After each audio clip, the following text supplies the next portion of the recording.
God. I have no idea if this is working or not. First time using OBS. I'm going to log into YouTube and see if this thing is actually streaming or not. Let's see. How does this work? Okay, so it seems I'm live. So let's start. Hopefully this is working. Maybe I'll post a link actually. Let's see. Maybe I'll post a link.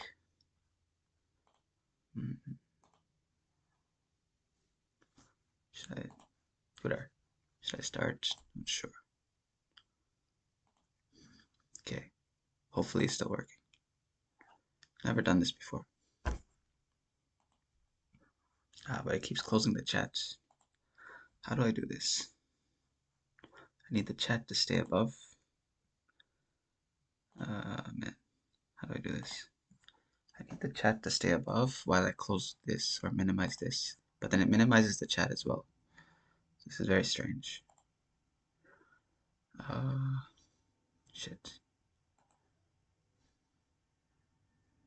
Sorry guys, first time. Gotta figure this out.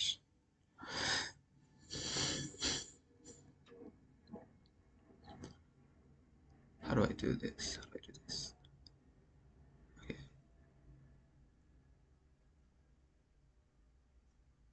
I'm actually not sure. Maybe I'll put this right on the side here, like this way on the corner or something, so that I don't see it. Let's try this.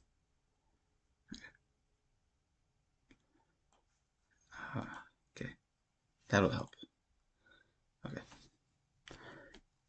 so let's start, I guess. Okay, so the goal, I already went through one game yesterday, which is this game, with this crazy game with the 3 pawns that get right to the bottom. This is this game right here. I'll show you guys the title. This one, McDonald versus Bourdonnais. Very famous game. So I actually went through every single move in here, just to try and upgrade my understanding. So let's try the next game here. So we get d4, d5. Okay. This is from the first book of the Great Predecessor series. Okay, e6, e3, c5. So this is a kind of Tarash defense.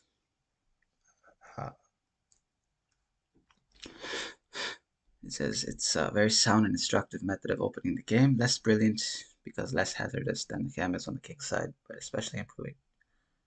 For an ICT characters place on those advance. Okay, that's by Staunton here. So what do you have here? c5, knight c3. I'm gonna shut off the opening book. Maybe okay, knight c3. I'm trying to do this without the engines. Knight f6, knight f3, bishop e7. So standard kind of opening here. Strangely enough, a Tarash defense. Moreover, before this, from the 7th to the 17th game, Staunton played it with its main symmetrical variation, knight c6. So I'm guessing on move 5, okay. So on move 5 instead of bishop e7, he used to play knight c6. Okay. Alright, bishop e7, bishop d3, b6, and of course d takes c4. This seems to be an improvement, modern improvement, and it makes sense every time I see this when the bishop comes out. We take here, make the bishop waste a tempo. But back in those days, they didn't know, I guess. So b6, castles, b3, bishop b7. Very symmetrical, safe kind of game going on here. And then he takes on d5.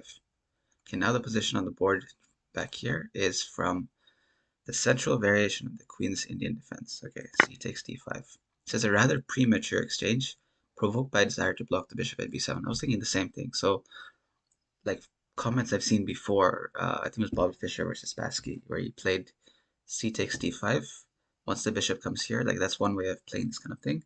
I think the Tartakower defense, whatever. Because when the pawn takes, now you've blocked the bishop, right?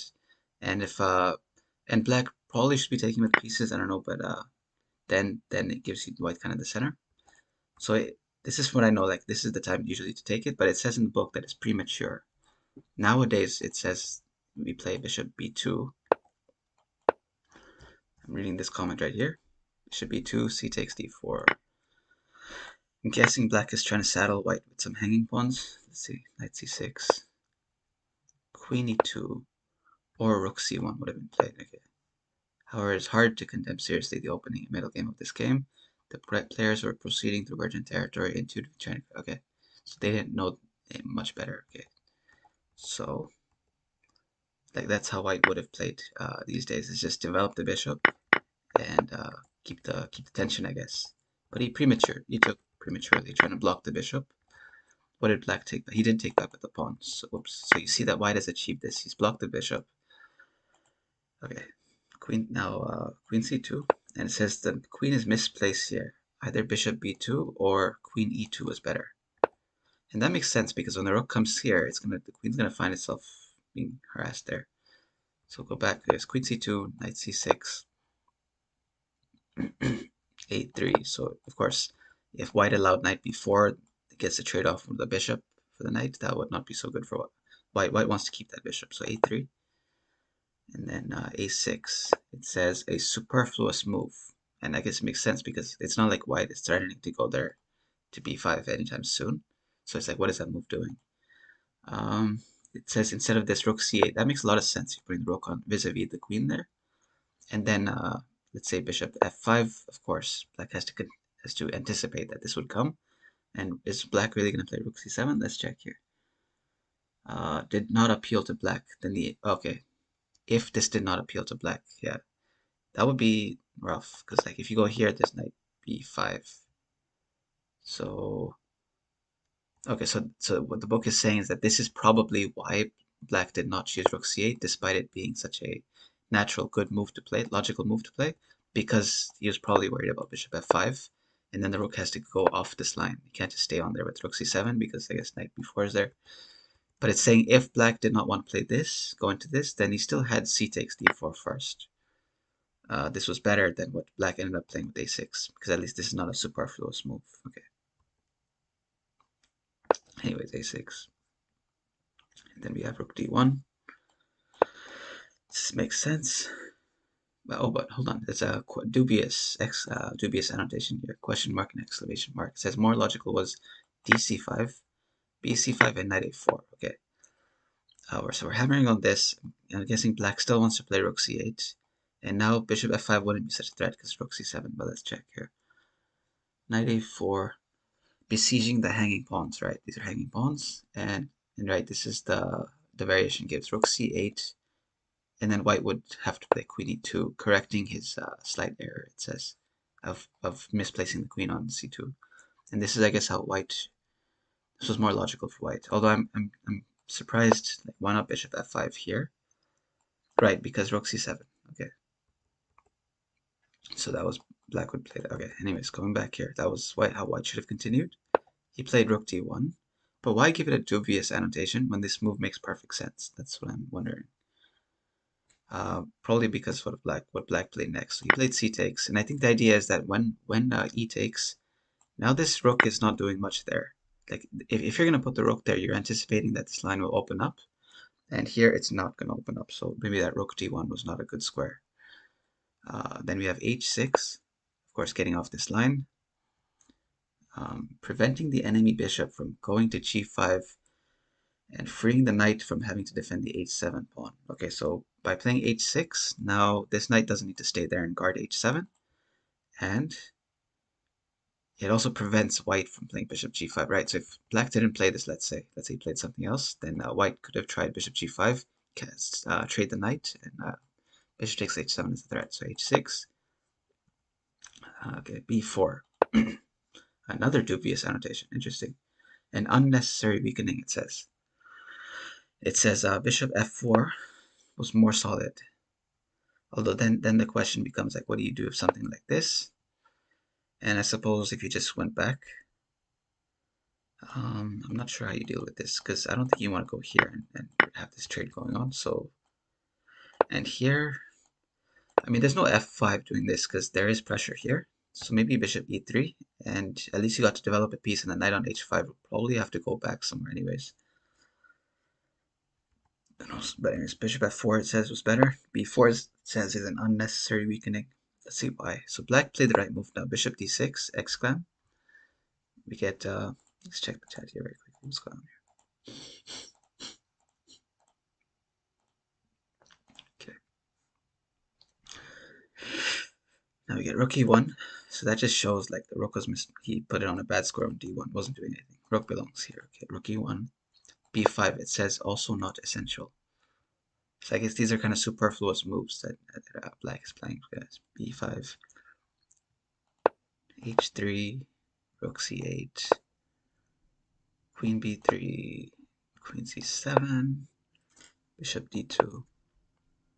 I guess the exciting stuff will come later. Whoops, no, not bishop.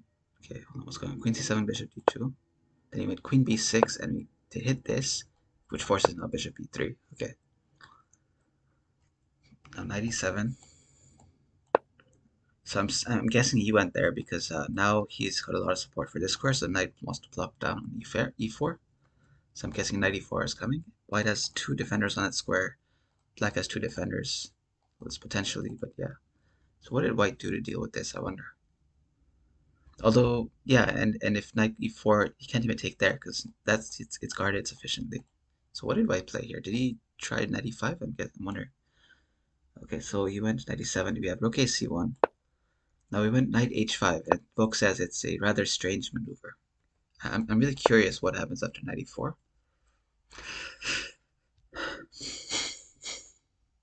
I'm honestly not sure. Maybe we, I don't even know what white could possibly move in this position here. Apart from like knight d2, let's say. No, I can't even do that because takes, and queen takes here. I don't know. I think knight e4 was better. No, unless there's this. No, because my idea was knight takes and you can take here, but the problem is he has bishop takes. Still guarding the knights. I don't know what you would do against knight e4. I mean, maybe knight e5. The idea to play f3. Oh, that's a very weakening square, but move, but still. Not sure. Okay, so he played knight h5, a strange maneuver, book says. Then we have queen d1 exclam. But now why though? Like, isn't knight f4? Right, knight f4 cannot be played yet because the knight on e7 is hanging. So if that's the case, then the knight has to stay on h5 one move. It's not ready to go there. Then it's gonna get hit by knight e5 next move. So queen d1 is a nice move, maybe. It says here. Okay, so knight f6, right? He just went back. But then, okay, so now he went, yeah, knight h4, but the book says a no less strange maneuver. Nowadays, any candidate master would, without thinking, play knight e5 into the center, closer to the c5 square. Huh? Is it because of this? But yeah, that's the move. Like intuitively, I would just play this knight e5. It says with a slight but enduring advantage. Okay, he went knight h4, rook c7, queen d2. I wonder if these sacks are real now. I mean, you got a lot of pieces hovering around the king. So I'm guessing this sack is probably actually worth something now. Like, let's say black did a nothing move. I'm guessing if you takes, queen takes. Black should already be in trouble. The knight has to stay here to guard checkmate. Knight also itself is also hanging, and there's no way to actually guard that knight except if I were to move the bishop away so the queen can hit it. Although, hold on. If I take it prematurely, there's bishop check, and I can pick up the queen. So the knight is not really hanging yet, which means I can deal with blocking the checkmate. But there isn't really a way to do this. Why I think this sack is very real now. After queen d2, very real threat. So what does he play? He plays knight h7. It says also a quite unnecessary move since after the obvious rook fc8, it is bad to play bishop takes h6, g takes, queen takes, in view of knight e4. Okay, nice defense. I did not see this defense. Shutting down the bishop there. And now, yeah, with the threat of bishop h2 and queen takes h6. Right, so like I guess when you're like a very strong player, like a grandmaster or something, you're not making superfluous moves, like a move like knight h7 to deal with the threat. That's not real. That's the mark of a beginner, or at least someone of my level, whatever. Instead, if there isn't really a threat, then you can play a move that improves your position. And in fact, you're baiting your opponent because a lot of people would do this and they'd be like, "Hey, black is screwed," but no, knight e4 just shuts it down. Although then, and there's no time for f3 because this when it's winning the queen. There's no checks. Yeah, okay. So knight h7 was played to promote this variation. Okay. And then we have knight f5. Also dubious move. So it's useful to go through an older game like this because a lot of these kind of moves that aren't so good positionally, I can kind of recognize the logic, like why they're not so good. So it's an obvious positional mistake. Exchanging the passive knight on e7, right? That knight is not doing anything, so why trade your knight for that? Although, okay, I don't know what else would white do, but yeah, okay, knight 5 not the best. Takes, bishop takes, and then a5 exclam. And this, I think, shows the point of an early b4 maybe being a weakening move rather than a strong move. And then he goes back. Okay, okay, it says queen b3, so I'm getting something wrong here. Queen knight e7. Maybe he went queen b2, not b3. No, it says the queen on b3. So where did I go wrong here? It said the queen went to d2 back here. What's going on? Queen d2. Knight h7. Maybe he didn't go to d. Yeah, he obviously went to. Yeah, okay. I think I'm missing some moves back here, down here that got cut off in the book. Shit. So let's see if the opening book maybe has that no game found. But I wonder what those missing moves are. a5 because he went to queen b3 now.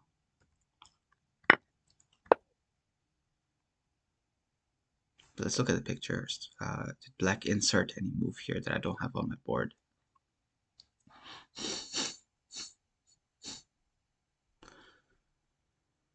I don't think so.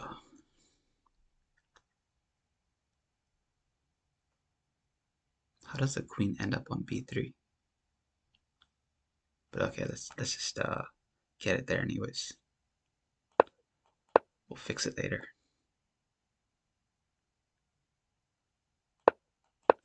Okay, the queen's going to b3. 8 takes b4. 8 takes b4. It says here the game, which had already lasted more than 8 hours, was adjourned for 1 hour. That's crazy. After that, black launched a counteroffensive and seized the initiative with rook c4. Okay, and then knight a2. Knight f6. Bishop d3. In the vain hope of driving away the audacious rook. Of course, black is probably not even going to run. He's going to sack the exchange.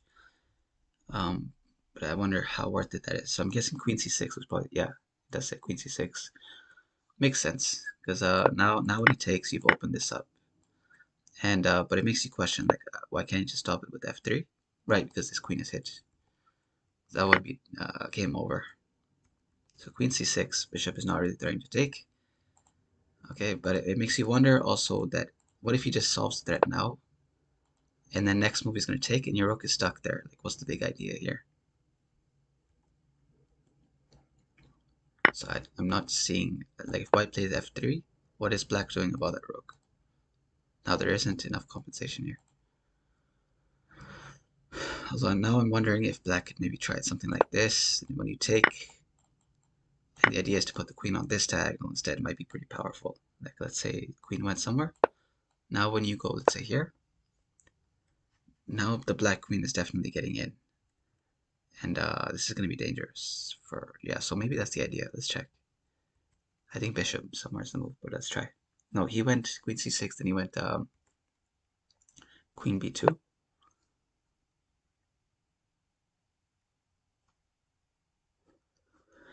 And it says not bishop takes c4. Yeah, okay. So, and then he went queen b2, queen d7, exclam. So, I mean, this is not going to open. I mean, he's trying for something else now. I don't know what he's doing, to be honest. Why queen d7? Why is that good? I don't know. King g1. Okay, now it says too dangerous. This one I'm curious about. He says, the book says too dangerous to play this. dc4. King g1. Okay, so okay, that's the move that I was missing all along. This king h1 move. That's what gave white time to play queen b3. The moves that were cut off back down here. King is actually on h1. So I need to waste a move here. Sorry, one sec. We'll go this way. Oops. Okay, king h1. God. we'll need to make it white's turn again here.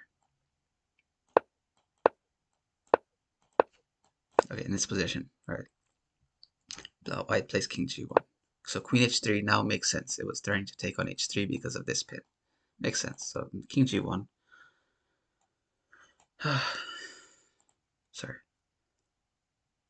Pairing the threat at queen h3. Now knight d5. Remember, black is still down an exchange. Bishop d2. Bishop c7. So I think trying to get in here now. Bishop c7. Queen c2. Queen d6. g3. f5 with the powerful attack. Right. So it seems despite black being down an exchange stack, he's generating a lot of threats on these diagonals here. This one and this one. Interesting. This one. Okay. So how did the game go? So he didn't play bishop takes c4. He played king g1. Okay, it's black's turn now. Knight h5. Wait. I'm starting to make it waste to move in because my movement notation is all messed up here. What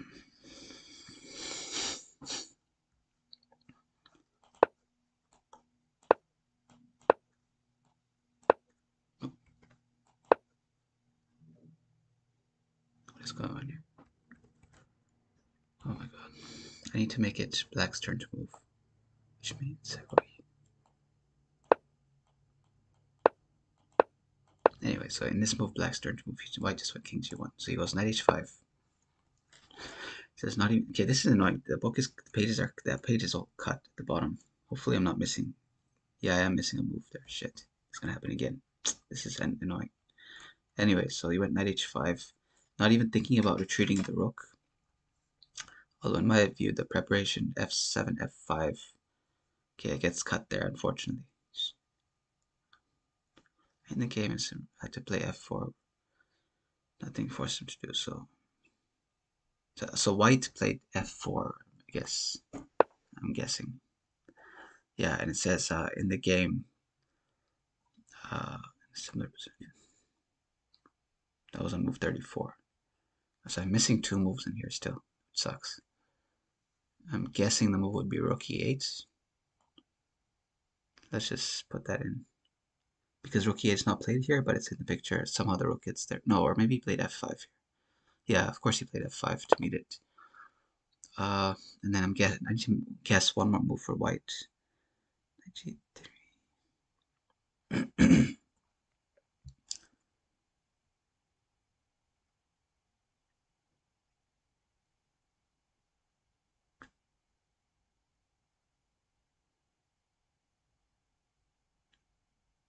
I'm not sure what that move is.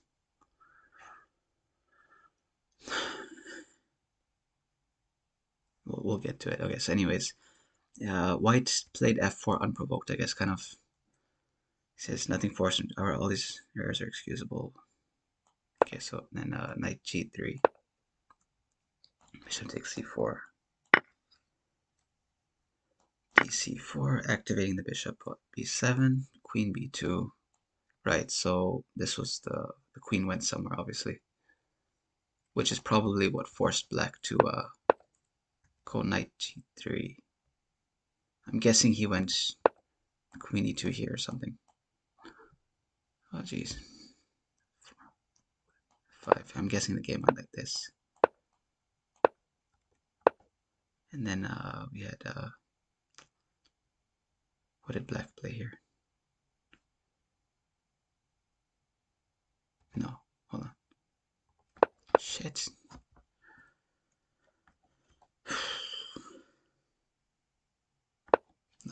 No, not e2 then. Sorry, the queen obviously went somewhere. I don't know what's going on here anymore. D takes. Then queen e2. Okay, this is the position. Then rook f6. Sorry about that, guys. It's gonna be a terrible video here. Anyways, queen b2. Rook f6. Knight c3. Knight a4.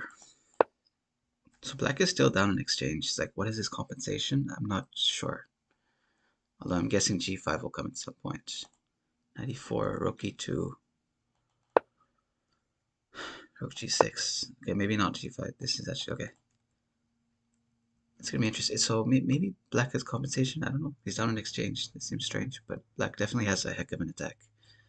Rook g6. And so that's with the threat of knight takes c3, queen c.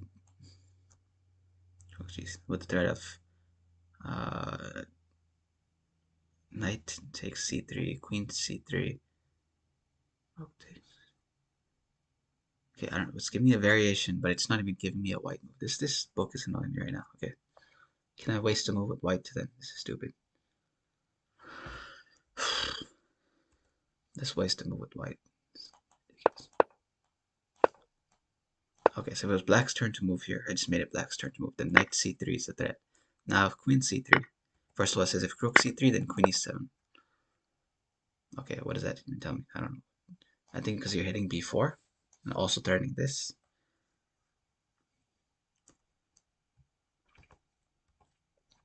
And if queen c3, then no, hold on.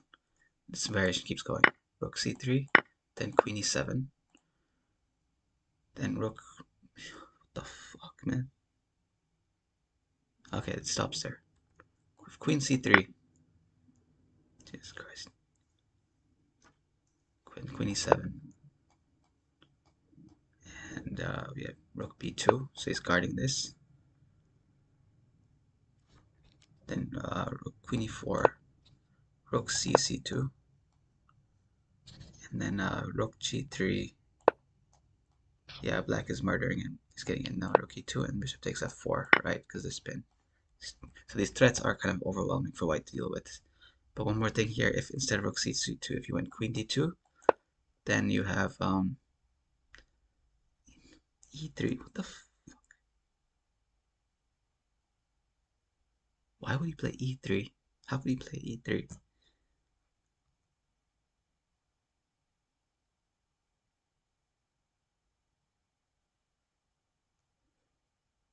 Jesus. Why do you? I give up. I give up. Let's just get back to the game here.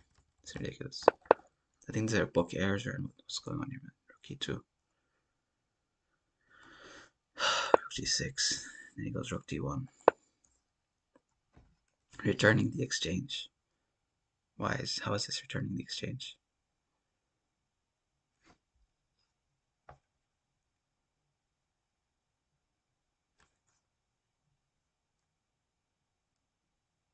Bishop f3. Oh, because the bishop comes here after, given that this is a pin. So he takes, black wins back the exchange.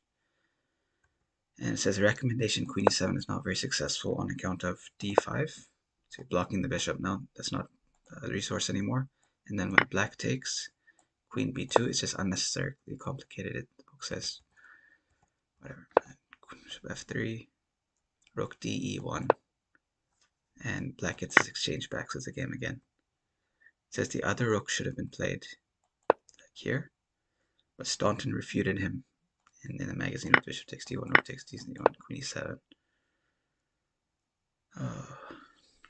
Rook g3 is also possible. Okay, bishop. Rook b1. Right, and then rook takes g2 because of this, but it's like, well then, okay, so the idea is this threat of queen e7 is always in the air, hitting b4, and the only response white has is to go rook b1, but it's not working because of this tactic here. Takes and then followed by queen e4, which means this whole line with, so whatever the guy suggested in the magazine, Saint Armand, this player, he suggested that this rook here should have been playing, but Staunton said that no, it doesn't work because it's actually a pretty forcing line. Like after queen e7, rook will have to go to b1, and then you have queen e4 with this tactic. So you went this way, and the difference is that now when it's taken, if you go for the same tactic, the rook is on b2, not b1. So rook takes g2 now doesn't work. The queen would not be hitting the rook here. Okay, but the same thing happens in the game. It's after rook g2, queen e7 was played. Rook b2, yes. Now queen e6 was played. No, rook e6 was played. It's hammering down here. King f2. rook e4.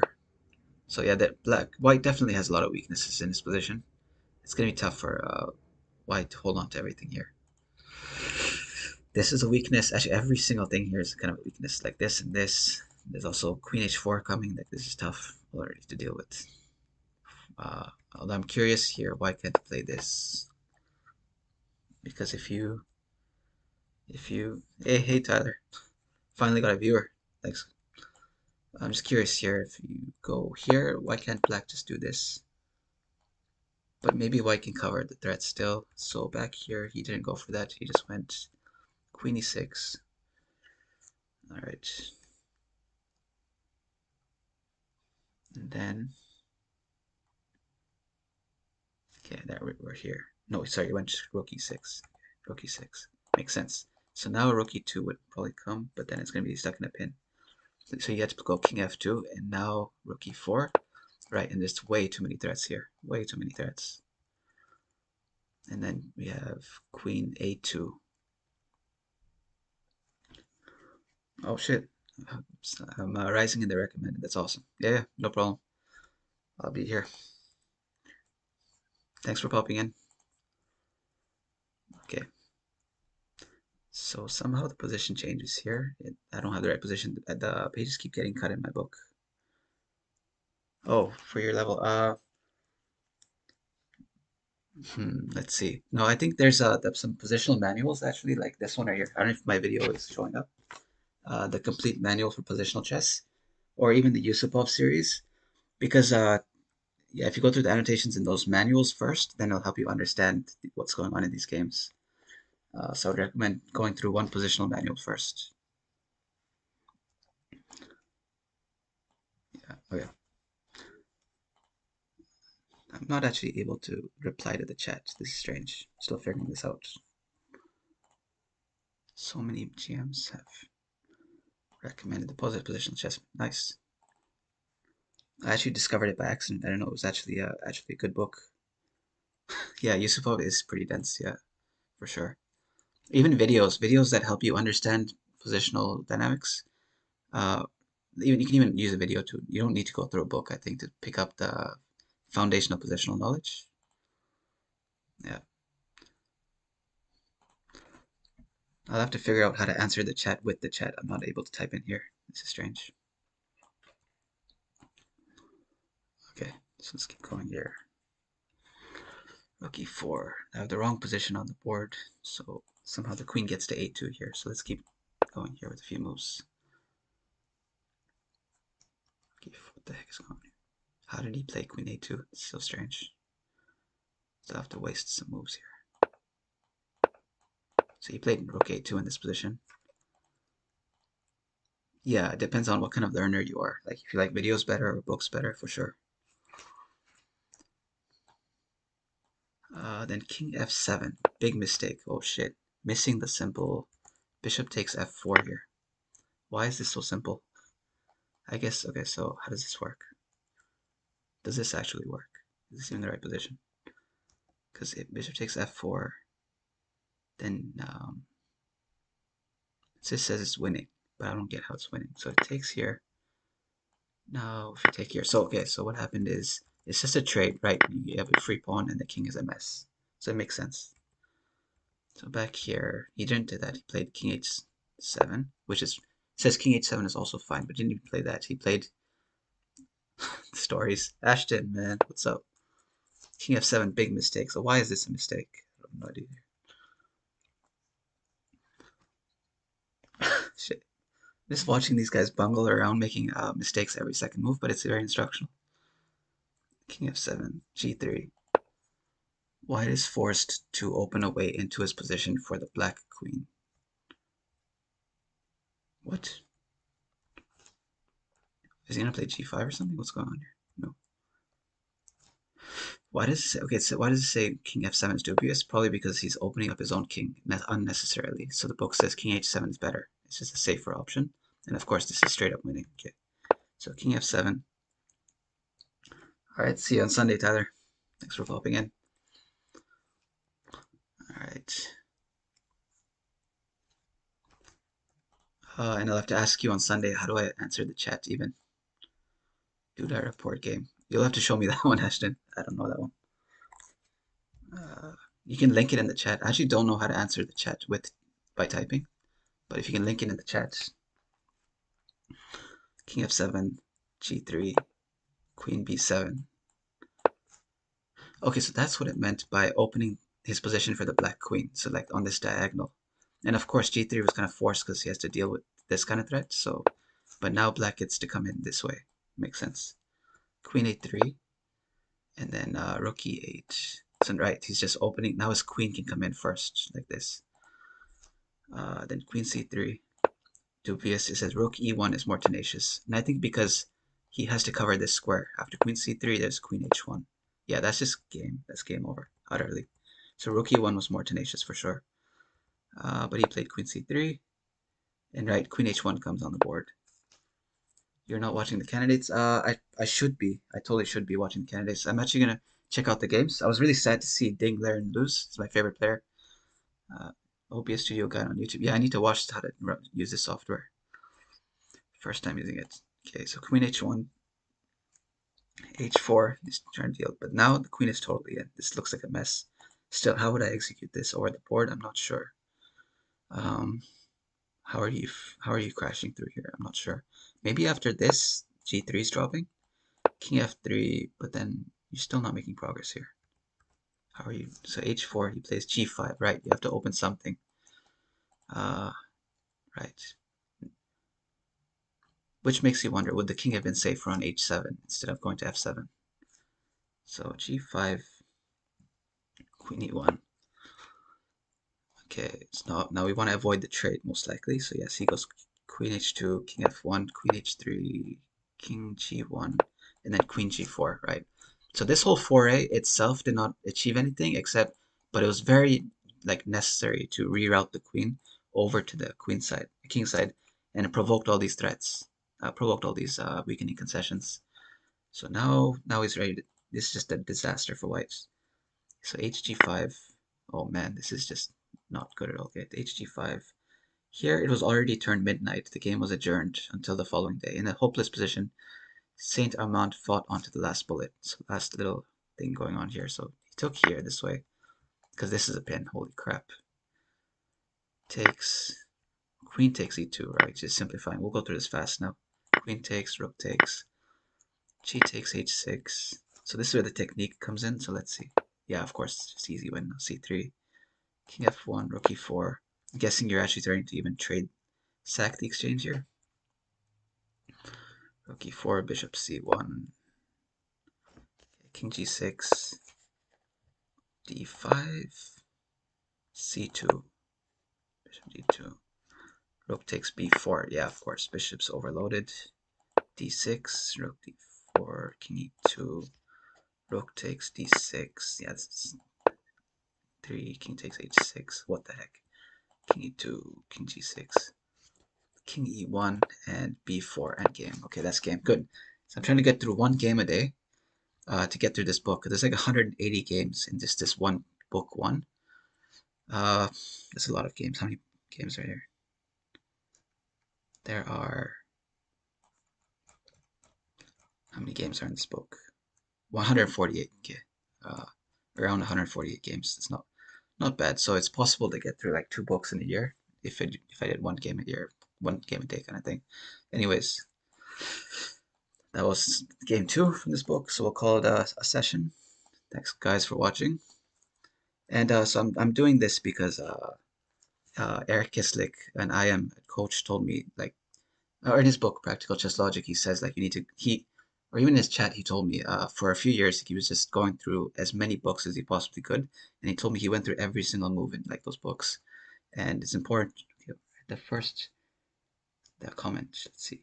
I read the first and half the second one and a bunch of chunks. Holy crap, you've been through a lot, man. That's awesome. All right, let's see if I can actually get that far. In the second game of book 1. Okay. By the way, a question to you. Which one is your favorite, or even to you guys who are watching, which of the book in this series was your favorite? Which kind of era of chess was your favorite? This era is, I believe, everyone up to like Capablanca or something. Yes, this covers Steinitz, Lasker, Capablanca, and Alekhine. And I've actually never looked at Alekine's games, like not even a single one, maybe. So it'll be very interesting. And I know that I think the last one deals with like Korchnoi and Karpov. So the first is useless, to be honest, but it's entertaining. Yeah, like this game I just went through was pretty useless. Like it was just non-stop positional errors. But at least I got to pick up like what those errors. These are common errors that everyone in tournaments plays, like sub 2000. Um, fourth was your favorite. Okay, nice. Which was that? Bobby Fischer? I'm wondering who's in the fourth one.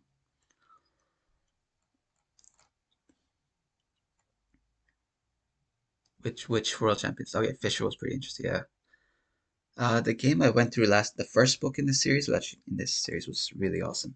It was. Let me find it here. This one.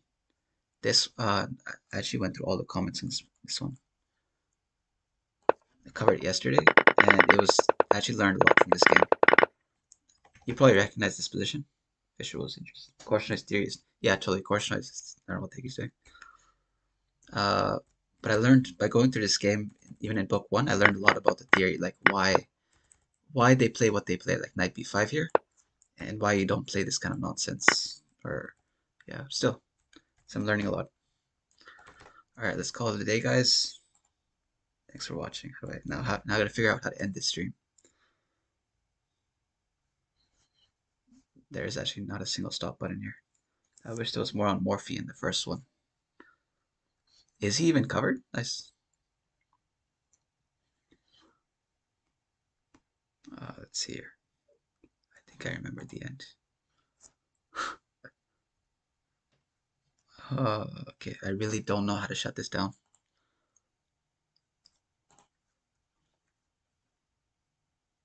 Holy crap. How do I... Okay, there we go. All right.